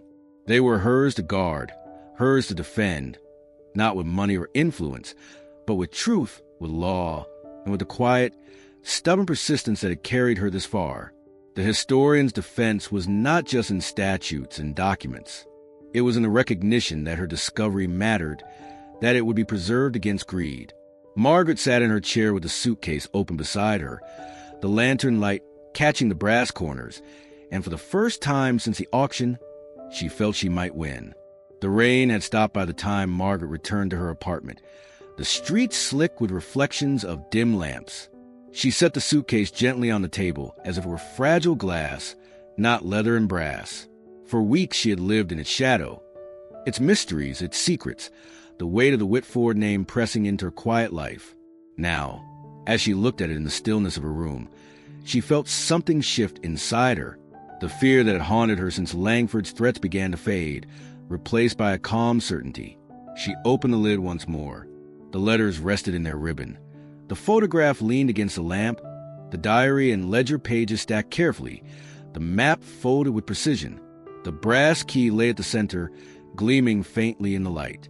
Together they no longer seemed like scattered remnants. They formed a whole, a deliberate arrangement meant not for chance discovery, but for purpose. She thought again of Samuel's words, written across decades. Hold, preserve, endure. He had not written to soothe himself. He had written to prepare someone who would come after. Margaret's hand lingered on the photograph. She studied the faces of Samuel and Clara, their solemn expressions etched by the camera, their eyes steady as though aware that one day they would need to be remembered. She felt no longer like an intruder in their lives. She felt chosen. It was not wealth alone that Samuel had locked away in his vault. but faith. Faith that his story and the story of his family would matter to those who followed. She thought of her own life, of the months since her husband's passing, of the hunger that had shadowed her days, of the way neighbors had spoken of her as if she were fading into irrelevance. Poverty had shrunk her world to coins and cupboards, yet the suitcase had opened it again. It had shown her that even the forgotten could leave behind legacies greater than themselves. And now she was part of that chain. Daniel had called her custodian. Mr. Alcott had spoken of preservation, but Margaret understood it differently. She was a steward, not only of history, but of hope. The bonds and deeds, the photographs and artifacts were not meant to enrich her pocket. They were meant to enrich memory, to prove that endurance could outlast despair. Samuel's society had tried to protect wealth from ruin, but what survived was more profound. The testament of their will to be remembered, to carry something forward when the world collapsed around them. She gathered the letters in her lap, smoothing the ribbon as if it were a thread tying her to Clara. "I'll keep them safe," she whispered into the quiet room. "I'll make sure they are not lost again." The words steadied her. The ridicule of neighbors, the pressure of family, the threats of developers, all of it seemed distant now. What mattered was the trust placed in her hands, not by men with contracts, but by a widow and her husband who had once lived through hunger and fear, just as she had. Margaret closed the suitcase gently and rested both hands on its lid. The leather was cracked, the corners worn, but it felt solid beneath her palms. She did not see it as an object of chance anymore. It was an inheritance of spirit, passed across nearly a century to a woman who understood what it meant to survive on almost nothing. For the first time in years, Margaret did not feel poor. She felt wealthy in ways no one could measure, in story, in memory, in the quiet strength of being chosen. The suitcase had not given her riches to spend. It had given her a legacy to protect, one she now realized was her own.